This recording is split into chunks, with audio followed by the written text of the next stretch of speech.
Hey y'all, and welcome back to a new video of a game that I played earlier today where I did some goofy, some very silly things. Let's just hop into it. I start off the game with d4. My opponent goes d5, and I go bishop f4. The accelerated London system, of course, the only opening that I know. My opponent goes knight c6. I go e3. This is how I play this way. Bishop f5 and c4. This has all been played before. Basically, this transposes into sort of a queen's gambit type position. After e6, knight c3, I just have a lot more space than my opponent. I have a very considerable advantage out the gate. And my opponent immediately makes that apparent by being a little stupid. And they played this move knight b4, which made me immediately want to it just immediately set off alarm bells, basically, where I realize that this move is obviously bad. This move is obviously bad. You're threatening this, but it's dumb. Your knight is offsides, and after rook c1, a very simple move, I defend this square. The square is always defended by the bishop, and the knight has gone over here, and I was just wasted a tempo. And he knows it. But my opponent goes knight f6. He tries to keep it going. I decide to play this move a3. Trying to say that, okay, now your knight has to leave. I might be going for b4 in the future. I have knight f3. I have bishop d3. I have this. I have maybe takes in the future. And I'm just going to play a nice, happy game where I'm up tempo because of what he does. There's this big inaccuracy out of the opening. And I'm just better. It's already +1, as you can see from the eval bar. And I know that. So I try to keep the tension. I try to keep the pressure.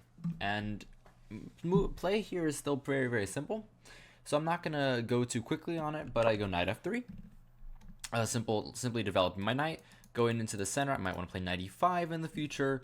My opponent goes bishop d6, and I decide here that I decide kind of a stupid idea. What I should play in like half a second is bishop g3. Bishop g3, and I don't have to think at all, because bishop g3 is just what you play when he goes there. And you're arguing if takes, then you open up your rook. That's the main point. But I thought, you know what, that's not a very good idea. And I was like, I've been burned before, so like what the sharks say in the that show, you know, the whatever the show is called about the sharks, you know, that show. If you didn't get the reference, okay, I'm gonna talk about chess now, and I've missed this idea before, right? And it's this idea to play knight e5 when he goes there. And I thought this was a good idea to play it. So I play knight e5. But it's not a very good move.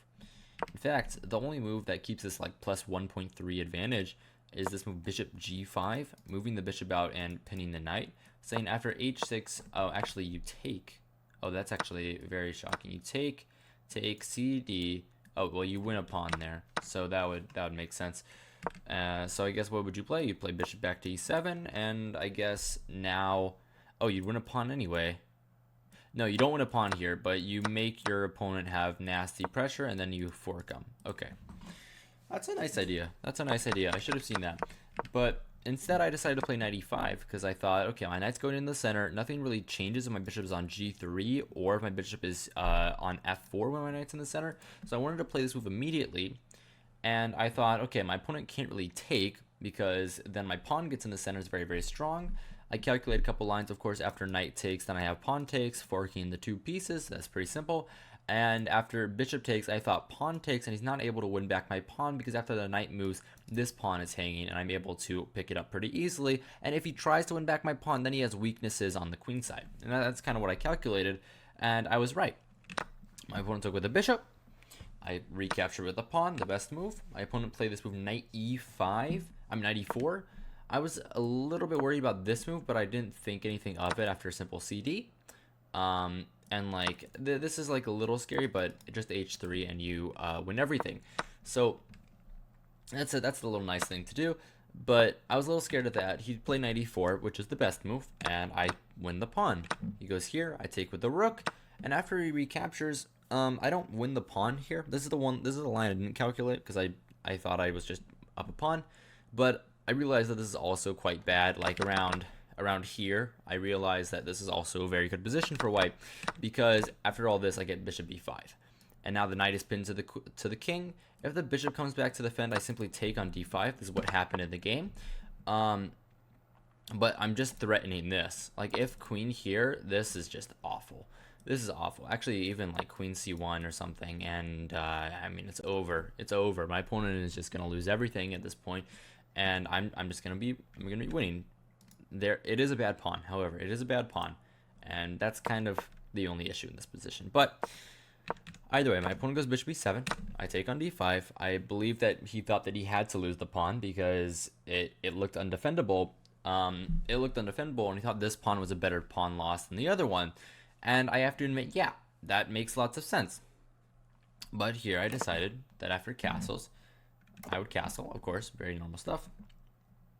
And my opponent played this interesting move, a6. And I thought here for a while. And I ended up playing the best move. I have a couple of options. I can play bishop a4. This is the least tempting option, in my opinion, because I feel like I'm just kind of walking into like different like pawn play in the future, and I don't think this pin is actually that good. Bishop d3 aims at the king, so that's kind of the first option. But this move, bishop e2, allows the queen to get back, allows the rook to get in, and my bishop comes up here. I thought for a while between bishop d3 and bishop e2. But I ended up playing bishop d3 because I ended up playing this, which is the best move, because I thought, at the very least, I'm going to be able to make some like mate threats towards his king. This knight is still weak. It's still weak. It's never not going to be weak. And I thought that he had to mess up his pawn structure in order to get anything going here. So after this move, bishop e6, I didn't think for long. Oh, I did think for long. I thought for a minute on this move. But, I mean, it's a pretty decent move. Queen e4, it threatens mate. And I thought that was very reasonable. Yeah, how did I think for a minute on that move? I thought for like 2 seconds. But queen e4, very normal move, threatens mate. And I thought, you know what he has to do, I thought he probably had to play g6. And then, I mean, I just win, right? Bishop h6 here. I thought that like queen f4 at some point, I could come in this way. I could play bishop back to g5, queen here, and then like try to mate him. That was actually my main idea. Like if he plays something random, like this, for example, I was going to play bishop g5. This is the top line. That's cool. Bishop g5, let's say queen here, and then I was going to go queen here. Well, actually not yet. I was probably going to go this move, bishop f6 first, and then queen in. Yeah, because actually just looking at it immediately after queen h4, at the very least this move, I'm still winning here, but I mean, he has some play. So, yeah, that was my idea, and it was a very, very smart idea. But my opponent plays this move, queen h4, which I had seen, but I kind of didn't think too much of it. And I end up going for a queen trade immediately. I go bishop g3. What I could have done here, I could have gone with this move, queen f3, which is cool, and then I take the queen out of there, and I keep some tension on the board, which is another way to win the game. I mean, I am like up a pawn, and I could keep tension on, and I have the bishop pair, another very important factor. But I thought, you know what, queen g3, bishop g3, and at the end of the day, right? At the end of the day, I'm going to be up a pawn. I'm going to have the bishop pair. Everything, life is good. And he takes. I'm like, you know what? This position is easily winning. My opponent has nothing. I'm threatening this. Takes. And I thought, okay, my position is really good. This pawn is slightly weak, but I mean, I'm doing quite well. And there's not much he can do. He can go here and try to hold on. But I mean, like even rook here, try something like this. So I thought I was doing quite well. And my opponent plays h6 and gives me this. And I thought, well, that's stupid. Why would you do that? But this is actually a really smart idea. I shouldn't have done this. What I should have done here is first solidify my pawn and then try to like increase the pressure. I shouldn't have gone for the pawn immediately. By going for the pawn, what I'm doing, and what I failed to notice when he played the move h6, what I'm doing here is that I'm getting into a position with opposite colored bishops. And yeah, I'm up 2 pawns, right? That's cool, but there are like some serious draws in opposite colored bishops. Like even if like one of the parties is up 2 pawns, even if one of the parties up 3 pawns. Actually, I think in my last video I was up 3 pawns in opposite colored bishops and it was a draw. So it gets rough sometimes. And my opponent goes bc6. Maybe not my last video, maybe 2 videos ago. It was the bot video. I don't know if you watched it. bc6, and I thought, okay, I take the pawn. Another inaccuracy, actually. What I should be doing is this absurd move that I never saw ever, is this move rook c2. honestly don't even know what that move does. Um, I mean, like f4 looks more natural to me. Maybe try to play f5. I mean, that seems a little reasonable. But I thought, what can be wrong? I'm taking a free pawn. Life is good. And I thought, okay, what I'm gonna do? I'm gonna clear off the queen side. I'm gonna trade these two pawns for these two pawns. I'm gonna be better, and the end game is one. That's what I was saying. That was what I was thinking to myself. The end game is one. My opponent goes rook fb8. Okay, my idea was b4, and when he plays a5, I decided that I was going to take and trade everything. This is my idea. It's my idea the whole time. I wanted to trade everything and say, okay, I'm up 2 pawns, and I'm winning. But there's a small issue about that. There are 2 problems. First of all, I don't have a passed pawn. These pawns are doubled, and they're both being blocked by black's little pawn wall here. Second of all, there's actually 3 things. Second of all, I might have back rank problems in the future, so I'm going to have to spend a tempo or even like 2 tempos to be able to get my king out into the game. There's actually so many problems here. 4, this pawn is weak, right? And so I want to play f4, but now this pawn is hanging, and I don't want to allow that. Like if I play f4 here, probably immediate draw after rook e3, right? And the last thing, probably the worst thing, is that my bishop is kind of stuck. My pawns are all in the dark squares. My bishop doesn't have a really good way of entering the game, and that's the problem. So I thought here for a little bit. I played h3. I'm trying to create luck for myself. I want to make sure my king doesn't get mated. King h7. I honestly don't really understand that move, but he's trying to come in. It makes sense. I go rook fc1. I was thinking about many things here. I was thinking about rook d1, but I like this less than rook fc1 because I thought one of my opponent's ideas was to get onto my 7th rank, like with both rooks, and like terrorize me. And I really didn't want to allow that. So I thought this was a smart idea. After king g6, I played bishop h4, which I also thought was interesting. I was spending a lot of time here. As you can see, I spent a minute on this move. And my plan here is, okay, my bishop is my worst piece, right? I got to get into the game. So I was like, okay, what if I can reroute like this? Like, ambitious. Yeah, very ambitious, but I got to have something here, right? I got to get my pieces back into the game, and I can't just die. Rook b2. I play my idea, which is rook 7 c2. I want to trade off 1 rook, and I want to make sure you can't get on the 2nd rank. So takes. King f5. I thought I was clever here, but I completely missed my chance. I should have just gone back to g3 or played rook c5. Probably rook c5 is better because this also allows for this bishop idea. But instead, I play this move immediately, and this is the first blunder of the game. In my opinion, this move bishop e7 is the first blunder. And the reason why is because he simply has check, and then he wins the pawn. Actually, here I'm winning. What does he even have here? Rook a2, and I have to trade, and then like this, and this position is a draw by the engine. Okay, I didn't see that exactly, but that's what I was thinking. And I was like, you know what? That was a terrible move. Bishop e7. I played it rashly. I only played it in 20 seconds, which is still a long period of time. But I didn't think too hard enough about it, and I have to win this endgame, right? But bishop e7 is a blunder in my opinion. But my opponent doesn't find it. It's rook d3. And I was like, oh, he lets me live. And I immediately play this move, bishop d6. No time spent. 3 seconds spent on this move. Because I was so prepared to move my king and like die. But I'm glad that my opponent let me do this, and now my advantage has ballooned to +1. h5. I go for this move, rook b2. Interesting idea. I want to get in, right? So I want to get in on this angle. I thought I can't really get in here because of the bishop defense. So this idea of rook b2 is I want to enter this position. I want to enter him this way. I want to enter him this way. I want to enter him in so many ways. Not all of them on the... I'm going to stop. But either way. h4. I go for this move, rook b4, and now I'm winning. I'm winning again. It's +2, right? I'm doing quite well. My opponent goes g5. I go for this move, king h2. Dumb, stupid move.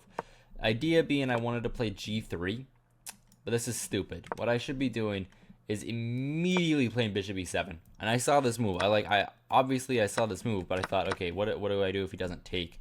Like, I thought he could do anything here, like this. I didn't really see the idea after like this move, f3. I don't know. I didn't really see the idea of this move, bishop to e7, so I didn't play it. Another move that I could have probably played is this move, rook b8. That move has a lot more of an idea to it. And the idea is that I'm simply coming over here, but even like this move, actually there I would easily win. But it gets dicey. My point is it gets dicey, and I have to watch out for this type of stuff. And I misplayed it, unfortunately. King h2. He finds the right plan. Rook d2. I play f3.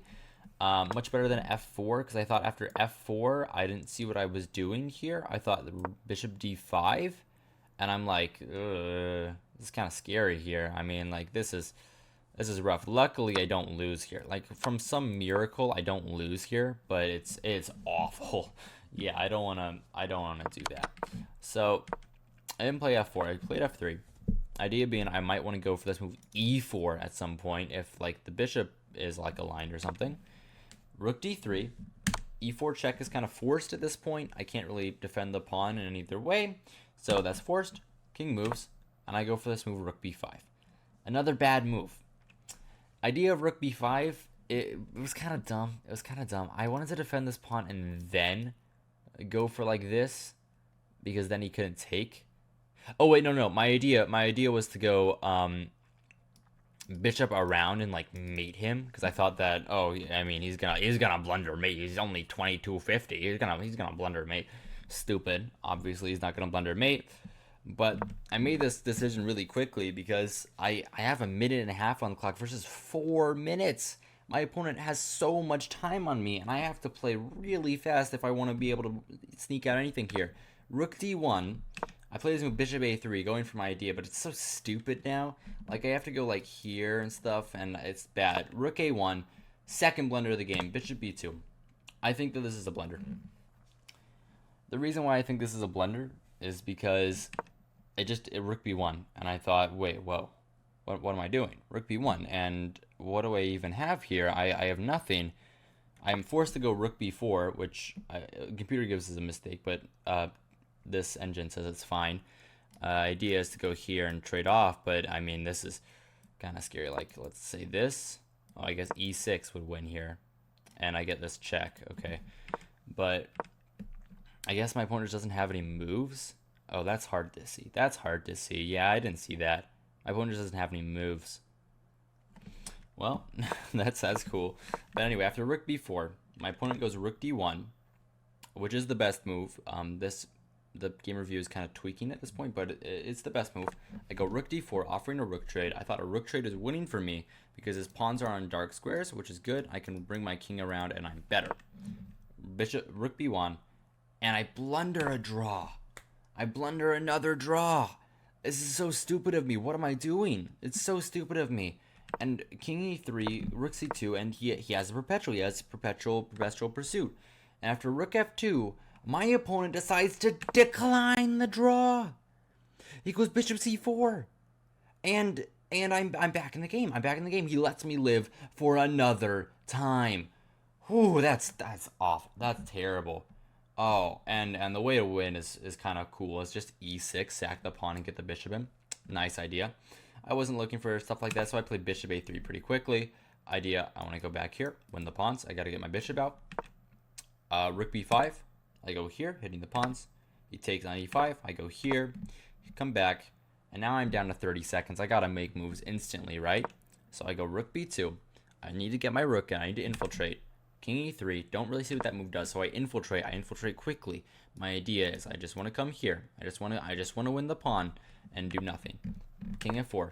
I go rook e8. Bad move. For some reason, I thought that I couldn't play e6 immediately. I don't know why. I probably should have just gone rook g8 immediately, but whatever. Rook e8. Rook c6, e6, e5, I mean. Bishop d5. I go rook d8. Idea, I need to kick the bishop out from this square because it was pressuring this, and then he's attacking this. And I didn't want to allow that. So bishop e6. I come here, now I'm winning the pawn. Bishop d5. I take with check. I have to do this. I can't take with a rook because after this, and king takes, I thought I was losing. Actually, I have this intermezzo. He just takes on e5, and this is a draw. But anyway, that didn't happen. I said I took with a bishop. I took this pawn, and I'm arguing I'm simply up 2 pawns, and I'm going to win this game. Rook c2. I give this check. I start giving checks wildly because I have 20 seconds on the clock, and I don't really know what else to do. I go bishop h4. He can't take this because I come back and I win, so he can't do that. But after king e5, I mess up. I go rook g7, and at the next blunder of the game, it blunders this pawn. Simple blunder this time. I simply blunder this pawn, and I probably not even winning at this point. And in fact, the engine doesn't say I am, because opposite colored bishops are normally a draw, even if the opponent is up a pawn. Rook e7. I continue to try and save myself. 16 seconds versus 40. I've really come clean with this time gap, but it's still really, really scary. King e5. I go with this check, and I'm losing. I'm losing after king f6. I'm losing after king f6. I would have to sack the bishop and then lose. I miss it. I miss it. What can I do? I'm human. But my opponent misses it too. King d5. Bishop f4. Now my bishop's on a better square. This is my idea. 14 seconds versus 32. Bishop e4. I go h4. Start pushing the pawn. Start pushing the pawn. I have passed pawns. Passed pawns are meant to be pushed. Let's push them. King e6, h5. King f6. And I'm winning, but I don't play it immediately. I go rook g6, and I mess up. I have to go h6. Because I'm just getting my things down. I'm just getting my pawns down the board, and it's over. But instead, I go rook g6, and it's a draw. It's a draw. The next blunder of the game, another draw. Unfortunately, sorry. We're gonna get part. Sorry. And my opponent is on the way to get to it. I go rook g5. My opponent goes rook c3, losing the game. I don't know what this move does. I think it's stupid. And I play h6. I'm getting my pieces in the game. I'm going to win. My pawn is promoting. He has this move, but I thought I had h7. And after rook h8, first I defended my pawn, but I thought there's nothing he can do to stop the simple bishop to e4. And I thought, okay, it's over. I've won the game. 8 seconds versus 12. Again, very, very scary, but probably enough for me to checkmate or at least win all his material and make a draw. But instead, king f8. The only way to win here, I can't believe I blundered this, by the way. I could have just gone rook g7 and then like bishop, or even I could have gone bishop e5 first. And after, he can't go there. And this is over, clearly. But, you live and you learn. H7, he comes here. The only way to win after rook h5 is this move, king to f6. This is the only way to make a draw. Very scary. Like, you'd think that, like, this is a draw. Oh, it is. Actually, that's pretty easy draw. LOL. But what I saw from the engine is that this is a draw, and I thought, well, I'm winning bishop c1, but now here, and I lose the pawn. But instead, king f8, and this is easy. Bishop e5, the rook is trapped. Rook h7, I take. King comes back, I come here. I just trade off his bishop because I don't want any funny business. I have 7 seconds on the clock. What am I supposed to do? But now I'm up on time. 7 seconds versus 3, and I'm promoting, and it's over. Fe, I move my king, move his king. I move my king, moves his king up, and I mouse slip a little bit, which is a funny end to the game. The last blunder, and he loses on time. This is a pretty fun game. This was a pretty fun game. Actually, out of the opening, I played really, really well, but towards later in the game, I just messed up so many times. The blunder count today was 1 blunder, 2 blunders, 3 blunders, 4 blunders, 5 blunders. Is this a blunder? No, that doesn't count as a blunder. 5 blunders. That's not a blunder. I'm just going 6 blunders. Then, yeah, just 6 blunders. Yeah, only 6 blunders. That's not too many blunders, right? That's fine. That's not even enough blunders. I think I could probably do better. Yeah, I could do more blunders. But I mean, it's kind of crazy how I was able to win this game, and I want to share it with you. So I hope you guys enjoyed. Hope you guys found this entertaining, instructive, all of the above. If you did, remember to like, subscribe, doing all the normal things that YouTubers tell you to do, and I also go follow my Twitch because I'm streaming there a couple times a week at this point. So I hope I hope you do that. Either way, I hope you guys enjoyed. Hope you guys found this entertaining. Good evening and good night.